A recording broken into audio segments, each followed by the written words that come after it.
Hi everyone, sorry about that. Bit of a technical hiccup. Could everyone just give a big hand for Ari for literally running a full lap of the exhibition centre to find an HDMI cable? My name's Jack, Railton-Woodcock. This is a talk called How to Make a Game Sell Itself, the Power of Organic Marketing. Please make sure you're in the right room. Wouldn't want anyone accidentally stumbling into a talk about marketing. That would be a nightmare. Before we kick off, I'd like to acknowledge the traditional owners of Naarm and the land on which we meet today, the Wurundjeri Woi-wurrung people of the Kulin Nation. I'm truly grateful to be able to live and work in this beautiful place. I'd also like to pay my respects to all of the elders past and present and to any folks from First Nations communities attending GCAP this week. I also really appreciate all of you coming to listen to little old me. The GCAP schedule is packed with awesome talks as always, and you chose this one to come and hang out in, and I think that's pretty neat. So thanks for coming out. We'll get the awkward part out of the way first, where I talk about myself for a bit. That's me. Still feels a bit weird to put a big photo of myself on the wall behind me, but here we are. There will be time for questions at the end. But if you'd like to chat more, then I would strongly encourage you to send me an email. That's my email address on the screen. I genuinely love getting emails from people, so it might sound a bit weird, but don't be shy. So I'm the brand manager for Kinda World, which is a free-to-play well-being game on mobile. It's kind of an interesting mix between a well-being app and a mobile game. You can see up here, you decorate rooms, you receive sweet messages from other players, and you water houseplants. We're currently in early access. Our launch is in November, which is next month, which is alarming. I really do believe that Kinda World is pretty special. So if you're the kind of person who only has a few minutes each day to practice self-care, or maybe you've tried Headspace or Calm and it felt a bit expensive or too much like homework, then I would wholeheartedly recommend you check it out because we've made it specifically for people like you. Give it a shot and let me know what you think. You can download it right now from the Apple App Store or Google Play. And it wouldn't be a marketing talk without a shameless plug in the first 90 seconds, so thank you for your patience there. I've worked on Kinda World for the last 18 months. When I started, there were only 5 or 6 of us. There we are.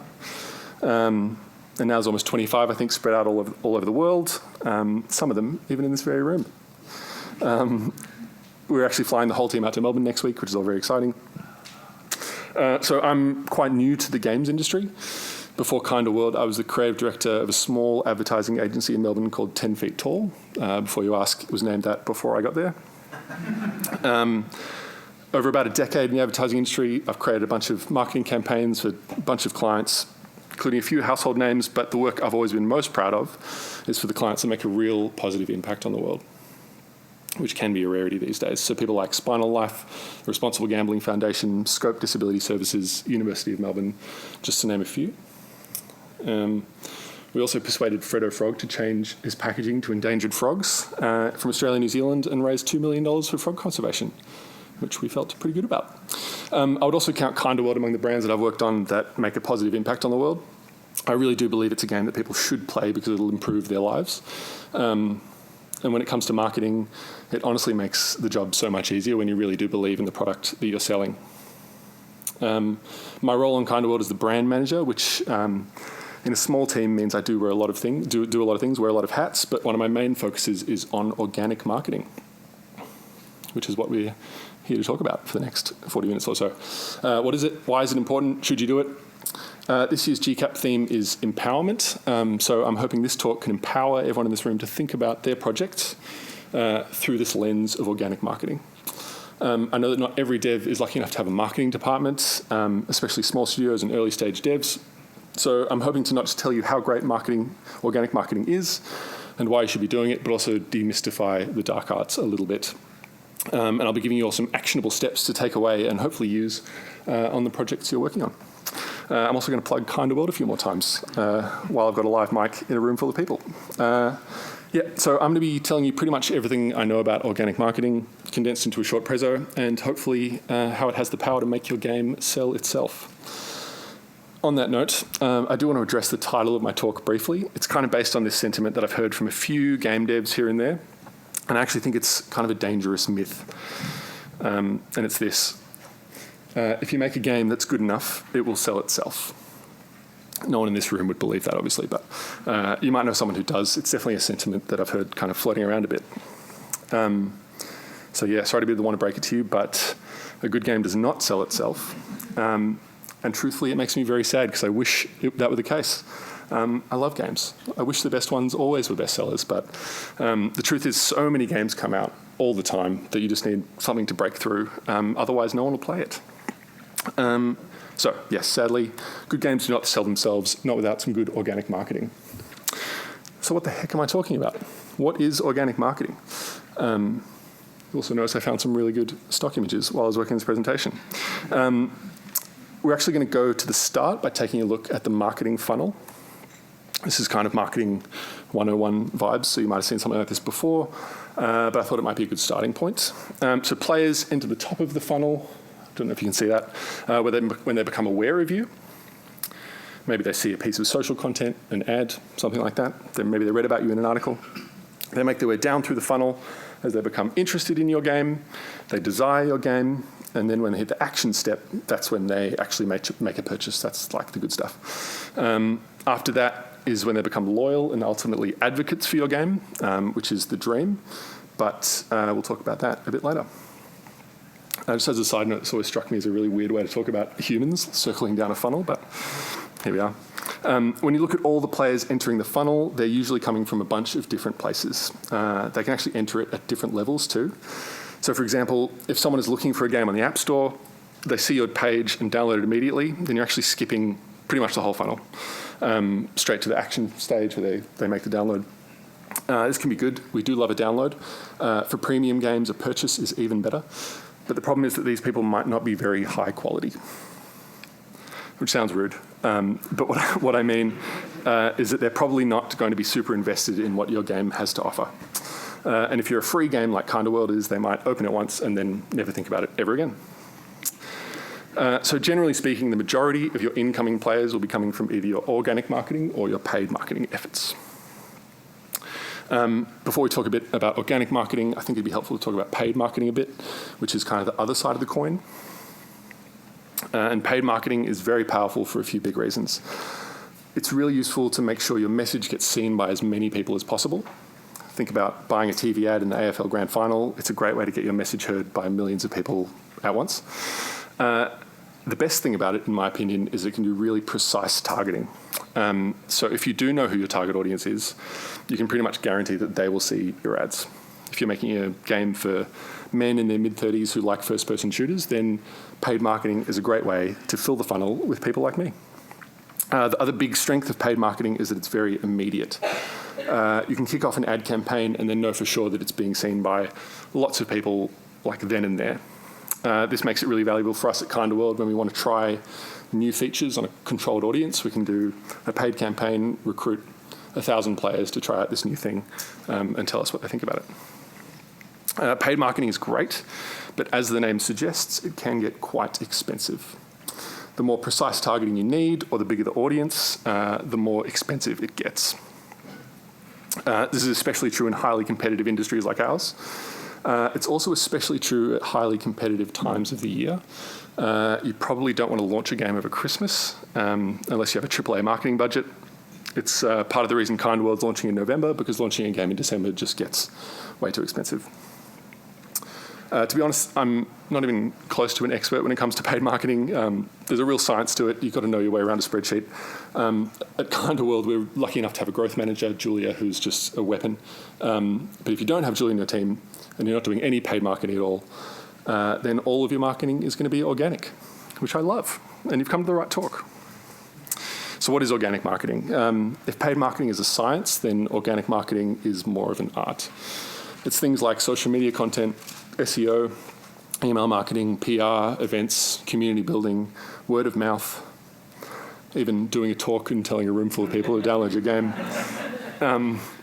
That wasn't very subtle, but I think organic marketing is a slightly more subtle approach to marketing.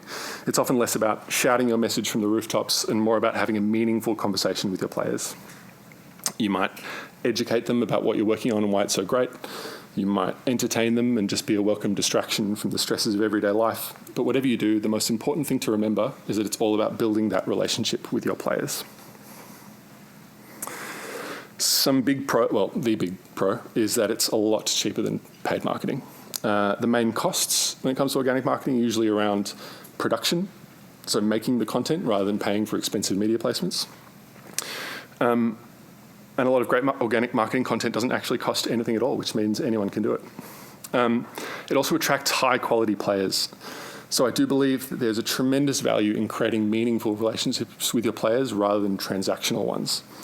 In Kinda Worlds, the players we attract through organic marketing are the players who really care about our game and ultimately find their way down to the very bottom of the funnel that we talked about. They're not just people who saw an ad and downloaded our game because it was free. They're people who are leaning in to hear our message and be a part of what we're trying to achieve. The other thing is that it's self-sustaining. So good organic marketing can do a great job of creating awareness, but great organic marketing can turn awareness into advocacy. And when people don't just play your game, but they start talking to their friends about your game, then your organic marketing takes on a life of its own, and that is when your game starts to sell itself. There are a couple of challenges when it comes to organic marketing. The big one is that it's a long-term strategy. So, as we all know, the world of video games can be very fast-paced. It might seem quite hard to justify the time and effort you put in when you're pretty unlikely to get instant results. Unfortunately, there's no silver bullet you can use to go viral overnight. I wish there was. In my experience, this can be pretty challenging to overcome, especially when you're working with other stakeholders, and especially when you compare it to the instant results of paid marketing. Because it can just take a long time for people to discover your marketing efforts, which is really why my advice is to start as soon as you can. The other challenge that we've found is that it can be quite difficult to measure. So, especially when you're talking about how your efforts lead directly to sales or downloads, you could have a piece of content that goes just totally viral but not see many sales from it. And on the other side, you could also make content that doesn't really seem to move the needle, and then you get a bunch of downloads out of nowhere. Or maybe it's very quiet and then you get a wave of downloads a month later. It can just be very hard to predict. There's some research that suggests an average person needs to view an ad between 5 and 7 times before they act, if they're ever going to, which means it's really hard to measure the effectiveness of individual pieces of content. You don't know if it's the first time someone's come into contact with your game or the 15th. My advice here is to do your best when it comes to tracking downloads. So you can use attribution links, which is something we do. So lots of our social posts and brand activations will have a download link on it that goes directly to the App Store, so we can check how many people have clicked on those links. But it's not a perfect system. Like, you just really don't know. And quite often people will see the content and then separately go to the App Store. Really what I would recommend is not to focus on downloads or purchases as the main goal of your organic marketing, at least not at first, but rather the top of the funnel, the awareness, which is where organic marketing works best. So maybe growing the number of followers on your channels or getting a certain number of likes on your content. And I know it can sometimes feel hard to justify or like a bit of a waste of time.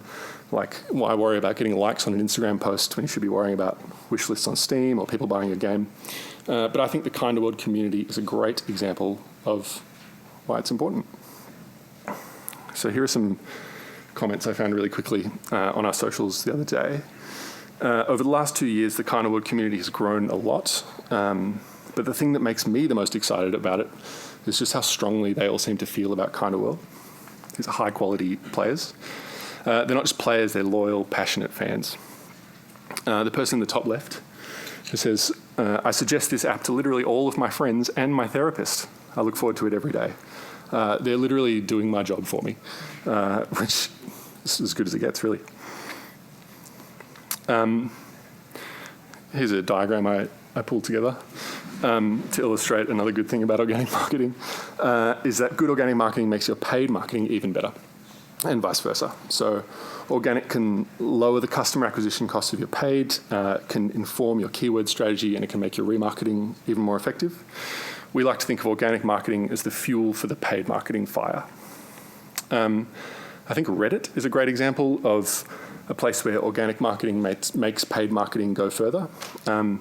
So most subreddits are communities that form quite organically around things like, I don't know, bad sci-fi book covers. But then just by being a part of these organic communities makes you the perfect audience for a paid marketing campaign advertising the next sci-fi novel, which would be much cheaper than if you were just blasting it out to as many people as possible. On the flip side, paid marketing can make your organic marketing efforts way stronger as well. So for the month of July, as you probably know, Barbie was pretty much inescapable. It was one of the most expensive marketing campaigns for a movie ever, and their marketing team paid more than the movie cost to produce for product placement and clever promotions, like rollerblades and dog clothes. So it was a masterclass in paid marketing, but one of the most successful elements of their campaign was, especially when it came down to people buying tickets, was the phenomenon known as the Barbenheimer, which was, of course, seeing Barbie and Oppenheimer back to back. That was a piece of organic marketing that they didn't even come up with. It was just some guy on Twitter just said the word Barbenheimer, and then it took off. But once they saw how popular it is, and they sort of really took it and ran with it, they never looked back. It wouldn't have gone quite as viral if Barbie wasn't just absolutely everywhere already. But their paid marketing efforts made sure that the Barbenheimer movement would just go bananas, and that is the power of organic marketing. So what I'm going to do now is give you 7 tips, as promised, that you can start doing as soon as you get home from Games Week, hopefully. And the first one is this: consistency is everything. So one of the most important things about organic marketing is consistency. It establishes your identity, it enhances recognition, it improves engagement, and builds credibility. So I mentioned before that you should expect people to see 5 or 6 pieces of organic content before they act. You want to make sure that they know who those 5 or 6 pieces of content are coming from, and they know that it's all coming from the same place. The tricky part here is that if you're going to be consistent, then you need to agree on what you're going to be consistent about. What do you look like? What do you sound like? How do you make people feel? One of the brand team's first big projects at Kinda World was to develop the brand guidelines, which has proven really useful so far. It's a document that we keep on Confluence. You could keep it on a Google Doc if you wanted. And it steps out all the different elements of the Kinda World brand in a way that can be understood by anyone. So it's great for external people, like if we wanted to work with an influencer or commission some art or develop a website, we can just send them this document. It's also a great tool for us internally because it allows us to make sure everyone's on the same page. Whether someone's making marketing art or an in-game SharePoint or writing some copy, this document becomes the single source of truth. So at the start of this project, I spoke with a few service providers that worked with brand guideline software online, and they were all good, but they're all very expensive, like tens of thousands of dollars per year, for something that you can honestly just do yourself in a Google Doc. That'd be my advice anyway. So here's a simple structure. This is what we did. Yours probably doesn't need to go into as much detail as this. Might go into way more detail. This is kind of just a good starting point. So we've got, start with the visual identity. We've got logos, colors, typography, that sort of stuff. Brand imagery, the characters, how the characters of Kinda World is sort of represented. We want to be consistent always. The woodlands, which is an area in Kinda World. And then also our approach to illustrations and photography as well. And then lastly, style and voice. So tone of voice is really important. And then for us, especially accessible and inclusive language, and also a glossary. We use quite a lot of well-being terms, and it's important that we kind of all know what they mean. So for the logos and colors, if you know a graphic designer who can give you a simple treatment, that's great. But if not, you can just use whatever you've got. Like I said, the most important thing is consistency. If you decide that your game is hot pink, then make sure hot pink is everywhere. We talked about Barbie, which is a great example of just the power of consistency when it comes to color. Our font, so I got some advice from a friend, and then we've just picked one that looked nice. It doesn't need to be that complicated. I've used it in this presentation a fair bit, so hope you also think it looks nice.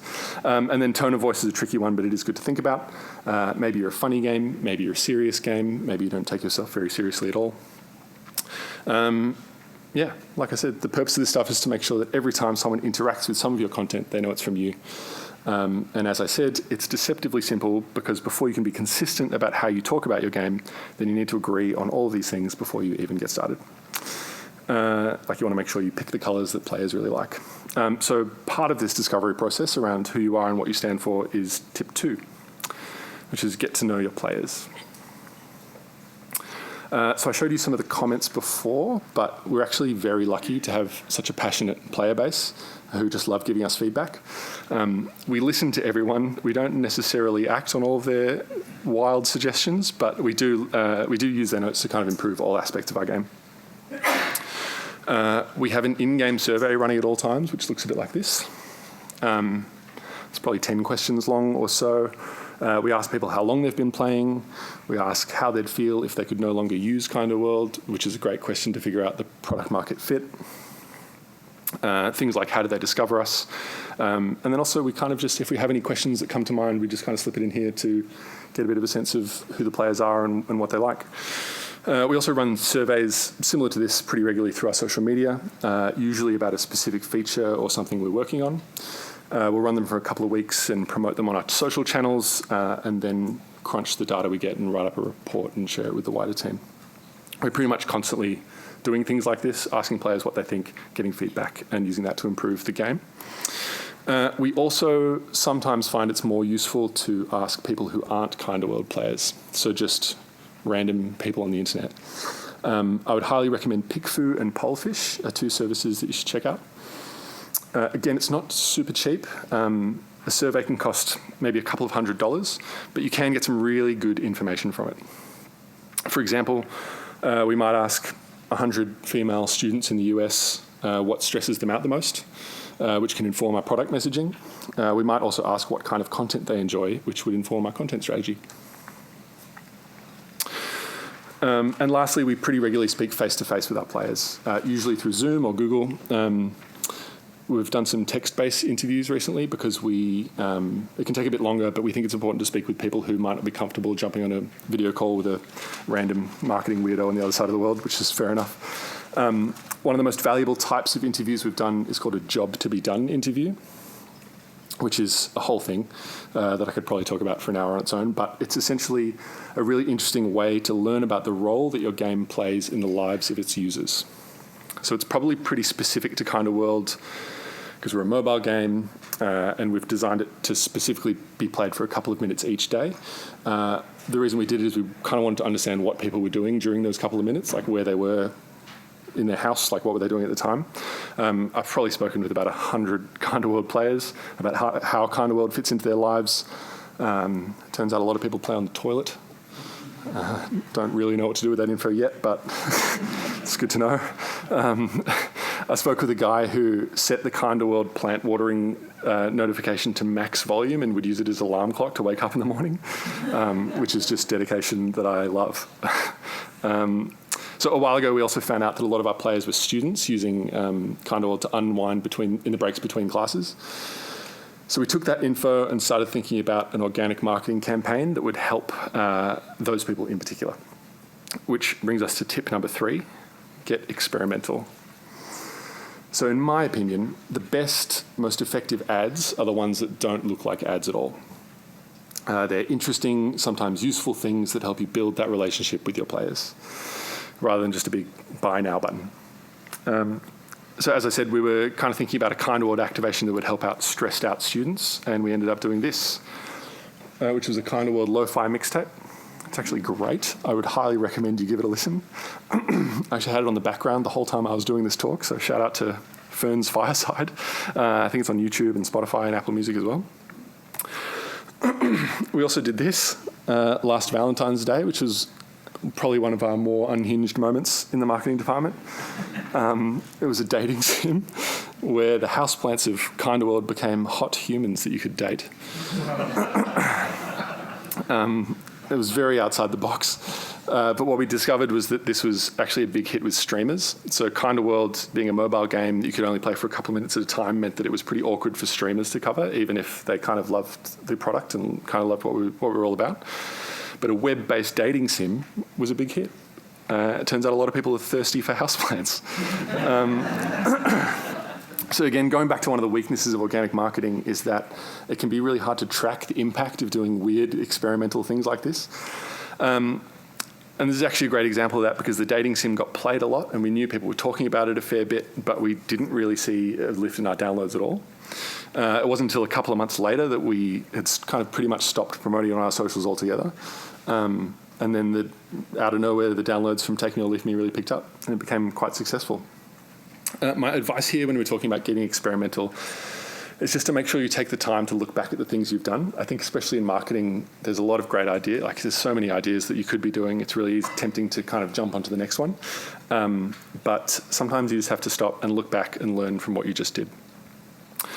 But trying a whole bunch of different things is a great way to think about your organic marketing, but as I said, it's only useful if you can actually learn things from it.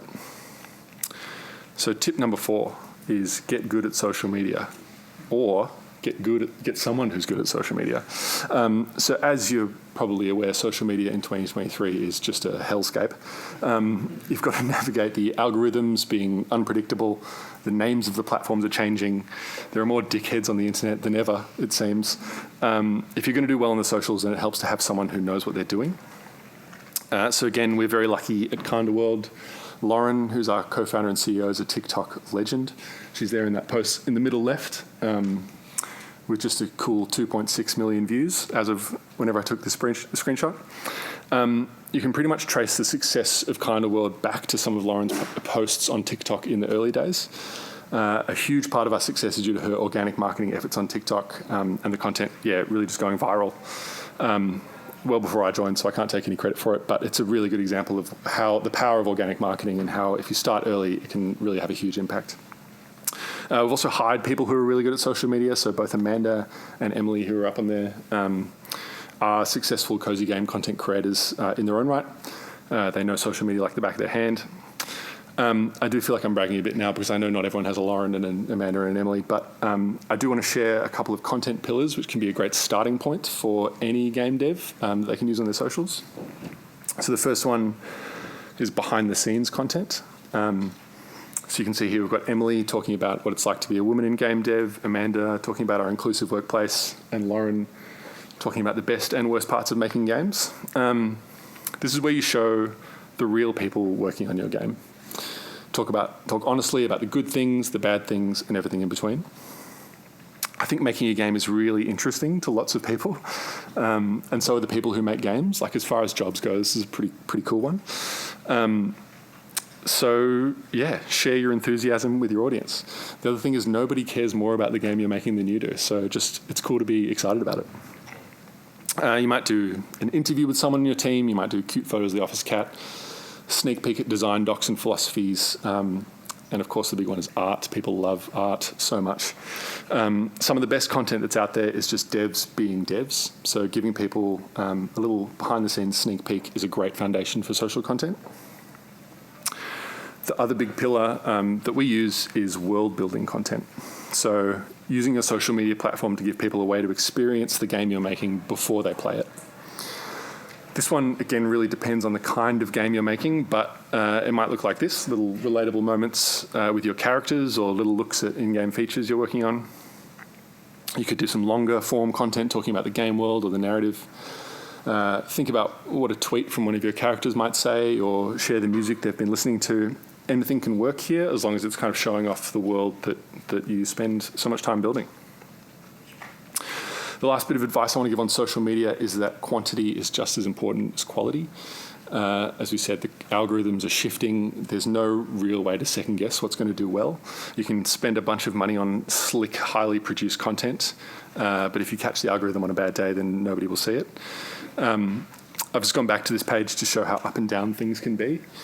You can get 2,000 views on one post and then 156,000 on the next one. And they might seem like pretty much the same quality content to you. To be clear, I'm not saying you shouldn't try to make high quality content. You definitely should, but the more of it you can make, the better. And the more chances you'll have to get lucky, which is the next tip. Be really lucky.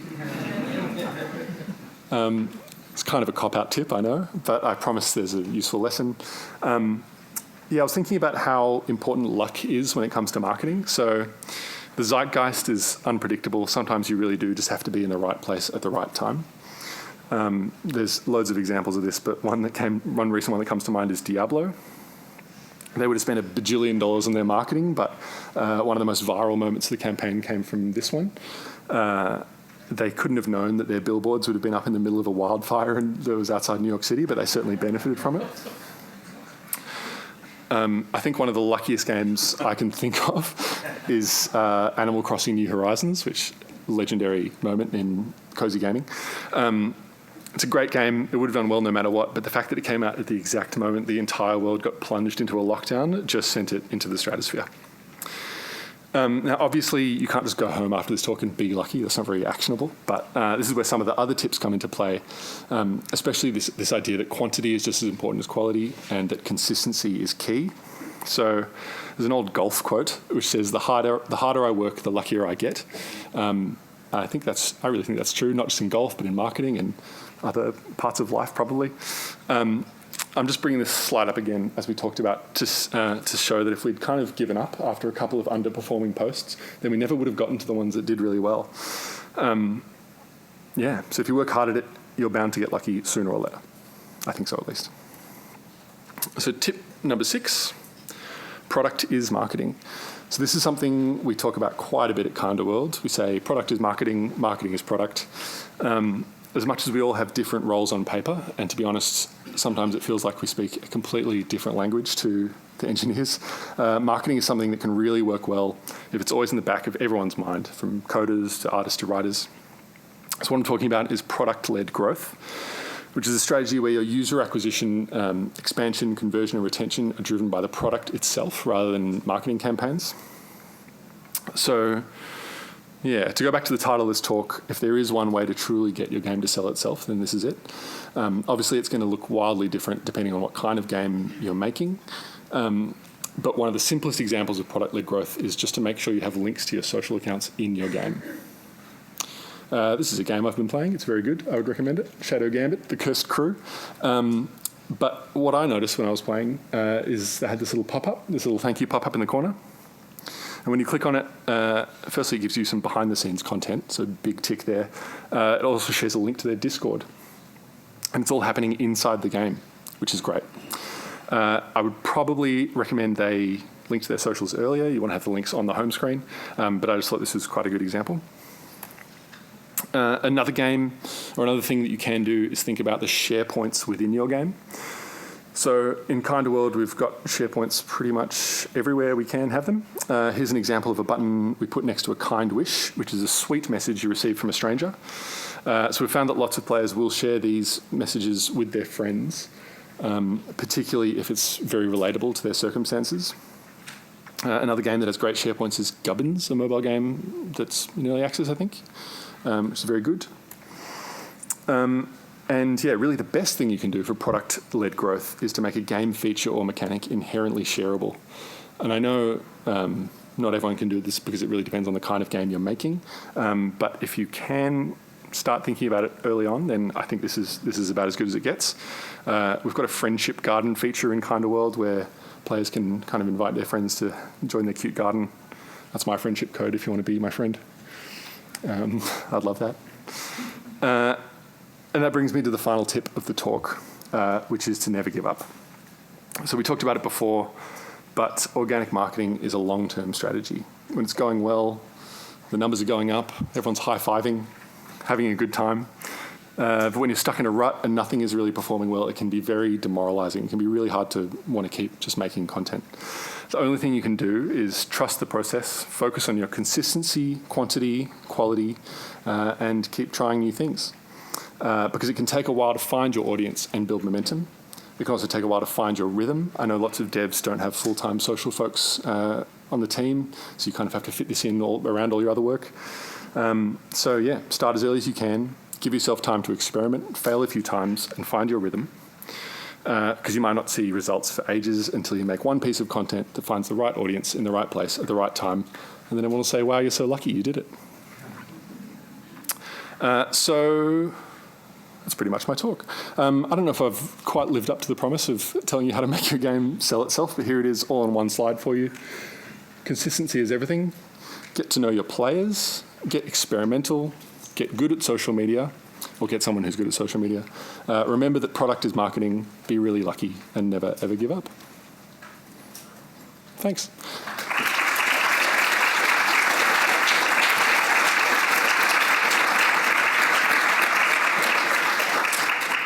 We've got a bit of time for questions, but I want to say thanks to everyone who came out today. That was really cool hanging out with you. My email address is the best way to contact me if you want to reach out. I'll be here this week. I'll be at the AGES on Wednesday night. Come say hi. Question time. Yes? Can you share your friend code again? Yeah, of course. I'm so glad you asked. It's JNVKCR. Yes? What advice would you give to a small team that is at the point where they need to start doing this kind of marketing, implement some kind of marketing strategy, but are gun shy in putting the wrong foot forward, that kind of thing? I think it's better to put the wrong foot forward than to not put anything forward at all. I think it's one of the hardest things is just, like I'm not particularly good at making content for myself. Like I feel quite like shy posting on the internet. It's maybe not helpful advice, but you kind of just need to get over that. Like you kind of just need to put yourself out there and just like start making things, because you do get better at it over time. I hope that helps. Yeah. How do you get players to do, like, players who want to do interviews? How do you get players to want to do interviews? We just ask them. We send out. Again, this is one where we're quite lucky because we actually have a good social media following, and we can kind of just put out requests to call for anyone who wants to chat with us. You can, like, there are services you can use to, you kind of have to pay for them to get like random people to come and play your game. But I think this is another thing that'd be great to include in like product-led growth. Like if you can include like a mailing list or anything in your game, then that just gives you a list of people you can reach out to if you want to do some interviews. Yes, in the middle there. I know consistency is important, so I obviously do that through like visuals and all that sort of stuff, but like we're building what we call a serious RPG. But in our socials, can you also like have humour as well? Like you can have different tone of voice, you know, some moments are just funny. So is it a bad idea to have humorous posts mixed in with like sort of serious posts? Is that a bad idea? I think with brand guidelines, it's always like there shouldn't be these like rigid rules that you feel like you have to stick to with everything you do, because that can be quite restricting, especially when we're talking about getting experimental. Like the dating sim we did has nothing at all to do with our mental health well-being thing. If we'd kind of treated the brand guidelines as rules, then we never would have done it. So I think it's good. I think it's great to experiment, just as long as you're aware that you are experimenting and you're not just kind of being a bit scattershot in your approach. Yes. Would it seem right to start an account on every single social platform, try them all, and follow whichever one gets the most traction, or maybe just try one at a time, or how did you guys approach it? We have tried them all. Yeah. We didn't start by trying them all. Yeah. We really focus on TikTok and Instagram to begin with, and those are still like our best performing ones today. I think that's just because that happened to be where the audience was. That said, if you start somewhere and it doesn't seem to be working, then that's a great time to switch. But you can kind of spread yourself a bit thin if you try them all at the same time. Yeah. I think. Yeah. Yes. So you did talk about your funnel a little bit at the beginning. I was just wondering if you could give a little bit more on how your funnel looks. How our funnel looks like. So it's pretty much how we said. So we've got organic and paid. So the way we do that is we look at the budget of like how much we're spending on them. Obviously, much more gets spent on paid than organic, which is deliberate. But our goal is to get the organic to be bringing in more people than the paid marketing is, which is kind of the goal we're kind of pushing towards. Do you direct that to like a mailing list, or do you direct that to a download page, or like? Yeah. So I mean, to be honest, we see kind of all of that as the awareness stage of it. Like as we kind of get to the download page, like in mobile games, the app store conversion rates, like all that stuff is very important. But yeah, we kind of just see it all. Pretty much, we focus on the awareness at this stage because we haven't come out yet. We're still in early access. So that's really the main focus for now. Any other questions? One at the back. You can. I think you can. I think we just made it so you can pet the dog recently. Is that true, Alex? Am I lying? Sort of. Any last questions? Yes. Hello. A kind of world obviously has the advantage of it's available in early access, so people are able to download it and play it fairly Do you have any tips for increasing organic marketing for a game that isn't released yet?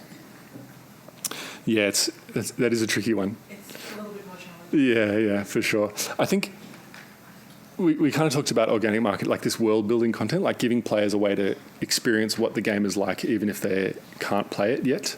That might be kind of a good way to think about it. Because, like you said, the problem there is the call to action. Like, what are you actually asking them to do? But yeah, if you can just give them like a little sneak peek, little teasers here and there, that's probably a good way to start thinking about it. But it is very hard. I sympathise with you. Great. Anyway, yes. Yeah, sorry, what game were you making again? It's called Kinda World, and it's available on the Apple App Store and Google Play for free right now. Good question. Anyone else? Yes. So you've got that TikTok format really locked down. Are you reposting those videos exactly onto like Instagram Reels, YouTube Shorts, also on Facebook, or are you kind of doing different content on your Insta, or how's that all kind of work? Yeah, we do some directly replicating content. But it's kind of interesting. Like sometimes stuff will do really well on Instagram and do really terribly on TikTok. Like you kind of can't really predict it in that way. But we do also try to vary it quite a bit. Like I think you find that a lot of your followers on Instagram will also be following on TikTok, and you don't really want to be giving them the same content. But it's not the worst thing in the world. As I said, it's more important to be putting content out there than it is to worry about that stuff, for sure. Yes, at the back. As someone who's done quite a lot of short-term content marketing, but in the music industry, my biggest problem that I've got is that I've got a small indie team who are all musicians who have spent a lot of time promoting bands, and they're extremely unhappy with the idea of starting any marketing unless we've got something like really nailed down to show, because they've been through that process tons of times with bands and all that kind of stuff. How can I try to explain to them that we should just be making content now and just continuously do it through the whole process? Yeah, I think the like the perfectionist within is quite hard to like wrestle with, but I think in games people love seeing the process. Like I said, like making a game is super cool. Like I think letting people in and like showing them the process even from the very beginning is great. Awesome.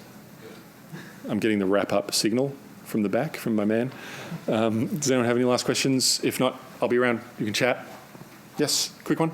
You talked about having like consistency as like the main part of your process, but if you're seeing a platform that you're on that's not really working, at what point do you go from consistency to giving up on that platform and trying something else? Yeah, that's a good question. I think when we talk about consistency, it's more about being kind of true to your product that you're selling. If you start to get the sense that people don't like that, or maybe don't care or anything, I think it's fine to experiment. You can always try new things, and like I said, it takes a bit of a discovery process to get to the point where you're like, this is who we are, and this is what we sound like, and this is what we look like. So yeah, just keep experimenting, I would say. All right, thanks everyone for coming by. Really appreciate it.